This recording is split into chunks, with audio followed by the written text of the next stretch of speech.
Saudara yang dimuliakan Allah Subhanahu wa taala, maka Nabi memanggil Bilal bin Abi Rabah. Bilal, ta'al, sini Bilal. Ya, sami'tu dafana alaika baina yadayya fil jannah.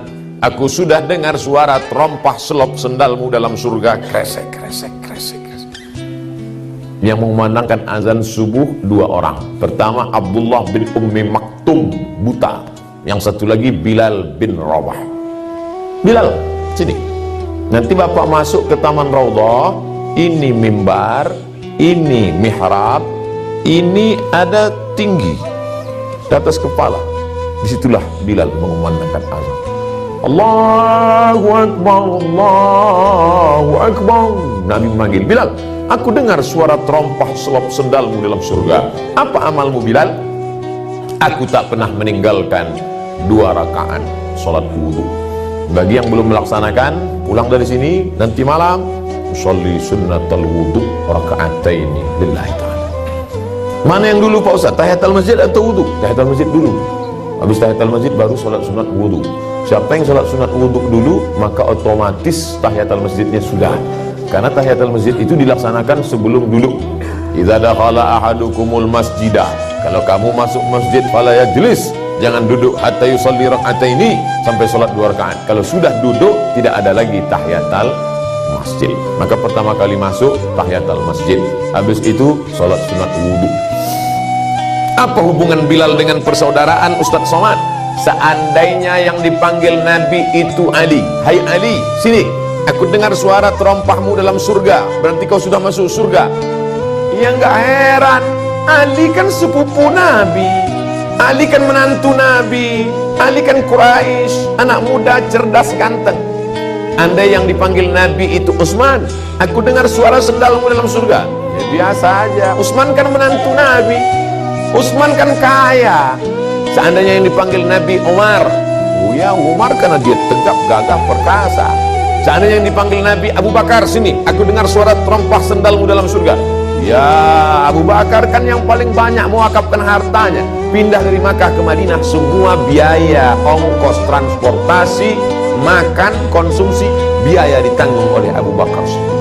Tapi yang dipanggil Nabi bukan Abu Bakar, bukan Umar, bukan Utsman, bukan Ali, tapi Bilal. Aku dengar suara sendalmu dalam surga.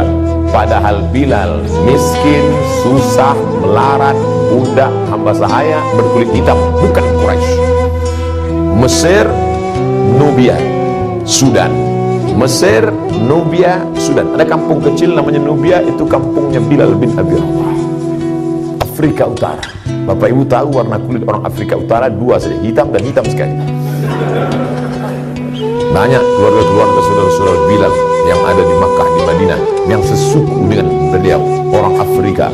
Itu yang orang Afrika, rambutnya kalau panjang sedikit bulat-bulat seperti jagung, bibir tebal, hitam.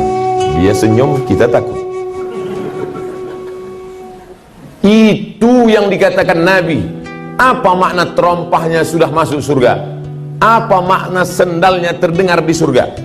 Artinya dia dijamin Allah Ta'ala melalui wahyu kepada Muhammad SAW bahwa Bilal bin Abi Rabah masuk surga bukan karena kulitnya, bukan karena sukunya, bukan karena kastanya, tapi karena amal dan kesucian hatinya. Ternyata Bilal nampaknya kasar, rambutnya keribu, kulitnya hitam, tapi hatinya lembut luar biasa. Bilal berhati lembut. Di mana lembutnya hati Bilal, Ustaz? Meninggal Nabi Muhammad sallallahu alaihi wasallam, Bilal tak lagi sanggup mengumandangkan azan di Masjid Nabawi. Maka Bilal pun pindah ke Syam. Di Syam lah dia. Meninggal Nabi, naiklah Abu Bakar Siddiq dengan debat yang luar biasa. Tempat berdebat itu namanya Saqifah Bani Sa'idah. Saqifah, tempat yang ada atapnya. Kalau sekarang balai pertemuan seperti ini. Saqifah dari kata saqaf. Saqaf artinya atap.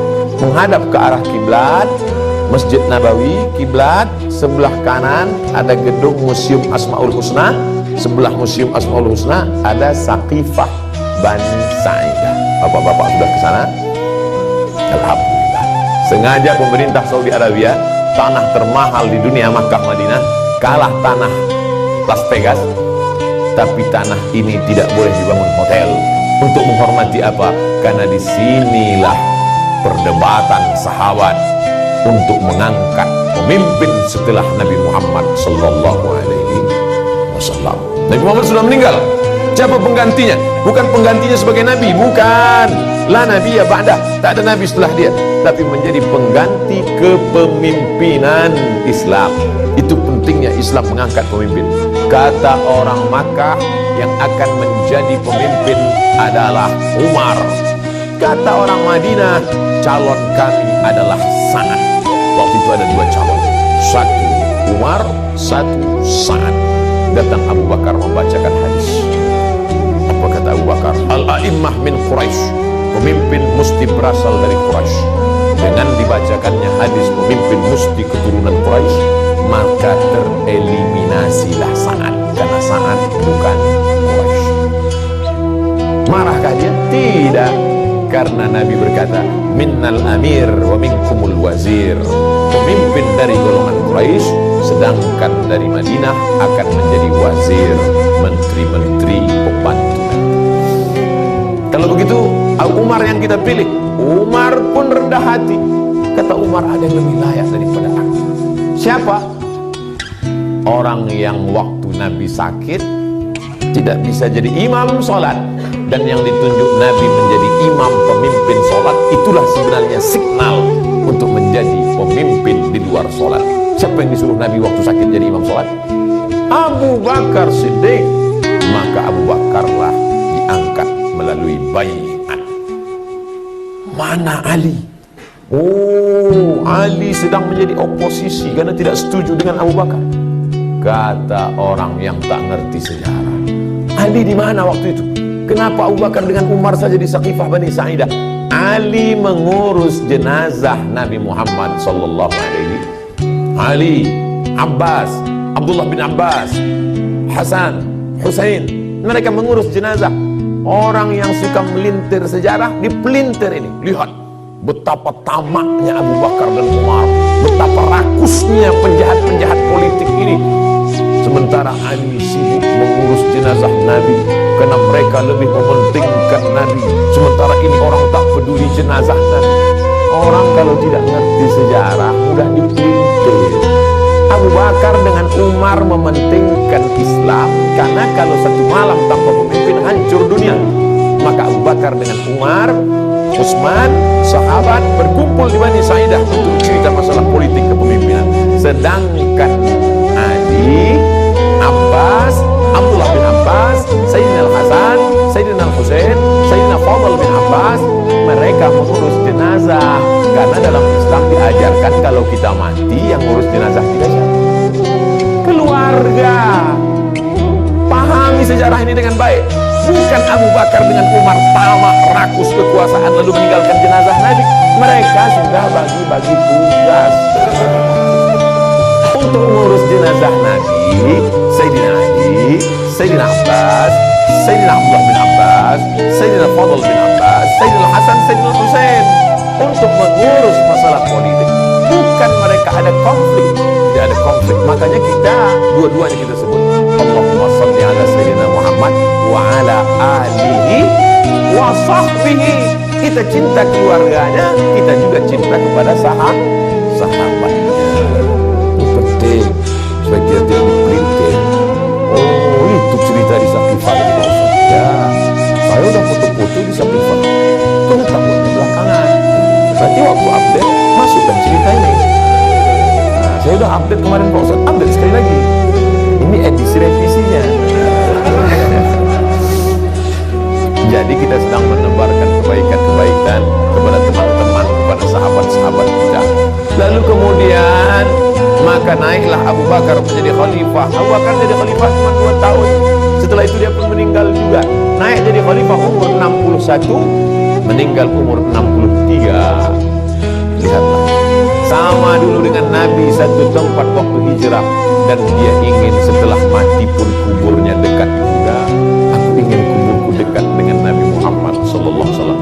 Indahnya Abu Bakar, waktu hidupnya dekat Nabi, setelah meninggalnya pun dekat dengan kubur kita. Hidupnya jauh, mati pun jauh. Masih ada kesempatan untuk dekat-dekat dengan Nabi. Pulang dari sini, nanti sore, nanti malam, besok pagi. Habis itu jauh. Jauh dari Pekanbaru, dari Riau, dari Jakarta, dari Sumbar. Gimana nih Pak Ustaz? Kau tetap bisa dekat dengan Nabi. Kapan? Waktu kau katakan Assalamualaikum ayyuhan nabiyyu wa rahmatullahi wa barakatuh. Saya kalau mengucapkan orang nun yang jauh di sana, Assalamualaihi, peace be upon him, bahasa kampung kami. Tapi kalau orangnya di depan, Assalamualaika, peace be upon you. Waktu sholat kita gunakan Assalamualaihi atau Assalamualaika?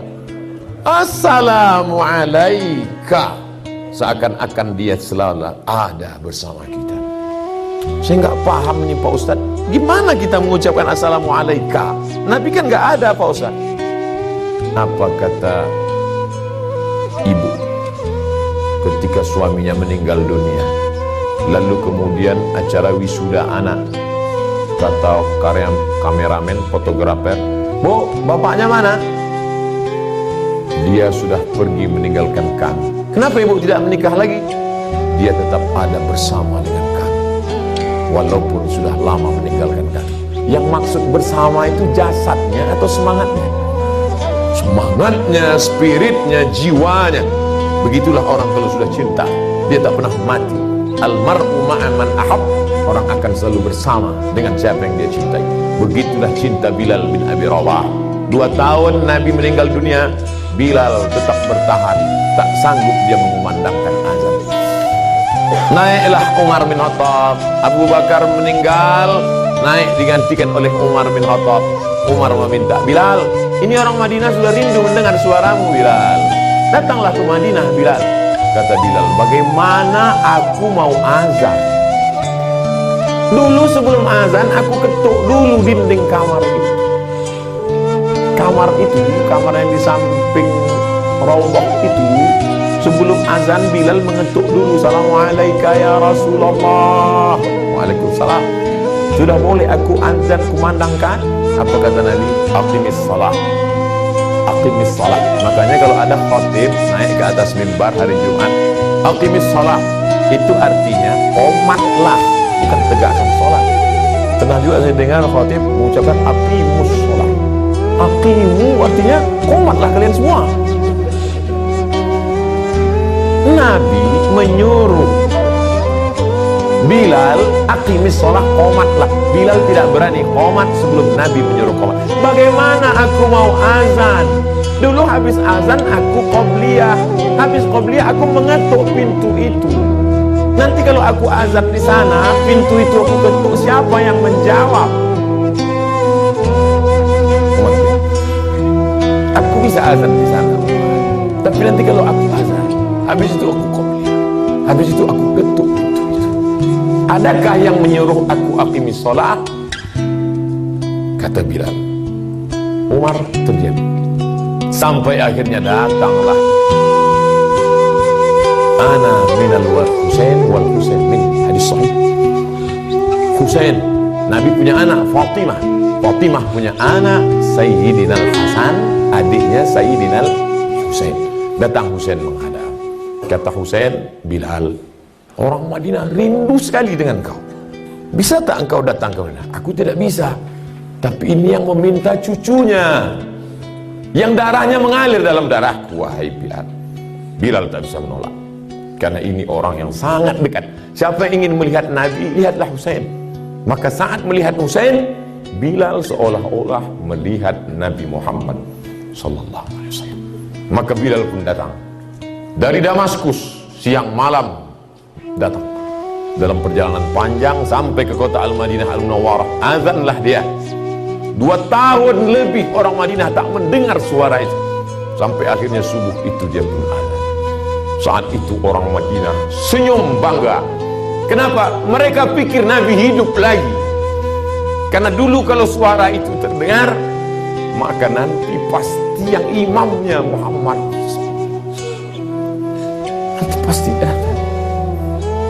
dia nanti jadi imam. Karena suara ini sudah 2 tahun tak kami dengar. dia nanti yang akan menjadi imam subuh ini. Maka tak sampai habis azan dikumandangkan Bilal.